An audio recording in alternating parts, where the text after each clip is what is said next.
you think about yourself a lot. Which is selfish and narcissistic, and I don't like it about myself. Because Can you just stop doing it while it's happening? Or is it just, does it overcome you?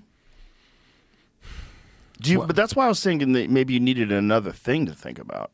Like another thing that you're into, like a thing that's like totally non-career related, like painting or cooking, something. Something.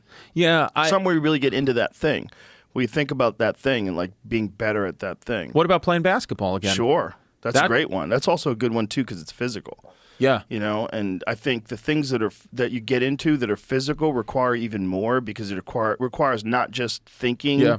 But it requires like execution. There's like a physical thing that you have to do. Yeah, I was going to do boxing a few years ago, and then the very first day I was there, a guy got into the ring and sparred, and he was, kind of being really like a, macho guy, and he was like, "I'm not wearing a cup." And the trainer was like, "Well, you should wear a cup." He was like, "I'm not doing it. I'm not wearing a cup. I'm not wearing a headgear."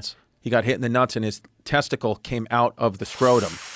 So that was my first 20 minutes there. So I was like, I'm probably not going to do this, even though I know that that's not most likely going to happen to me because I would wear the cup. But I was like, I just was like, if you see a man's testicle fall out of his nutsack, you're probably not going to go back to do that thing just because it just makes you uncomfortable. But that's what happened to me. Yeah. But I do envy, I do feel, like I should know about MMA because not only is it such a cool sport, you can defend yourself. Also in the comedy community, it's big. I mean, the only fight I ever went to was the PFL fight, that league at the theater at Madison Square Garden. And the fans, they were, I had never been, I don't know anything about MMA. It was a lot of recognition from the pods because they were like, it's all one community. And so I was like, this could be my golf. This should be my golf. This is what you should get into, not comparing that. That would be very good for your anxiety, though, for sure, because it's very difficult. So it makes the rest of the day a lot easier. Because when I tried one jiu-jitsu class, and I felt like I don't even know how I don't blow out my knee. It's a statistical impossibility I won't blow out my knee. Of course, this guy's going to fall me, and I'm going to blow out my knee. But do you just deal with that and say, I'll get over that? Or you just learn ways to not blow out your knee? Well, I've had my knee blown out. I've had 3 knee operations. So I'm just going to have to accept that if I want to move forward in MMA, you're going to blow your knee out. Not necessarily. You could also strengthen your knees to make sure that it doesn't happen as often.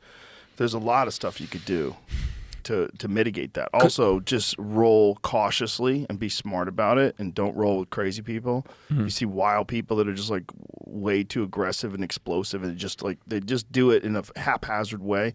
Don't fuck with those people. So because it's become second nature to you how to do these things, but someone like me who has a bit of fear just from being older and not doing it.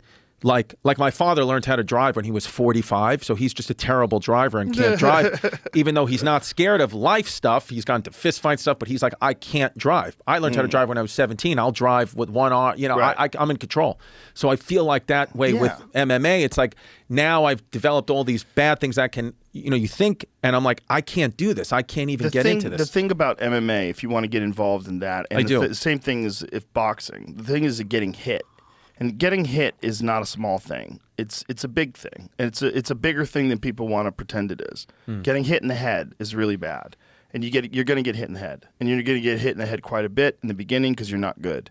And people, especially if someone is sparring you and it gets aggressive, and you're going to get hurt. And that's just fact. That's just especially if you're sparring. Now, if you're just learning skills, you can just learn skills with people. If you have a really good place that they can show you how to hit mitts, you can hit the bag, you get a great workout, and you don't actually spar.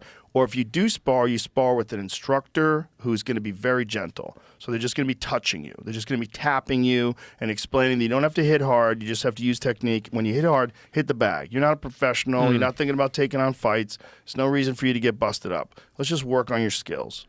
Got it. So in some ways, then it's like my fear of getting over anesthesia when I got the colonoscopy. You just got to get hit a little bit, and you'll get over the fear. You'll understand you can accept it. The problem is, like, if you're sparring with another guy, and you and the other, like, he hits you with a jab, and then you hit him with a jab, and he hits you a little harder. Like, this guy's hitting hard. And then you start hitting each other hard, and next thing you know, you're fighting.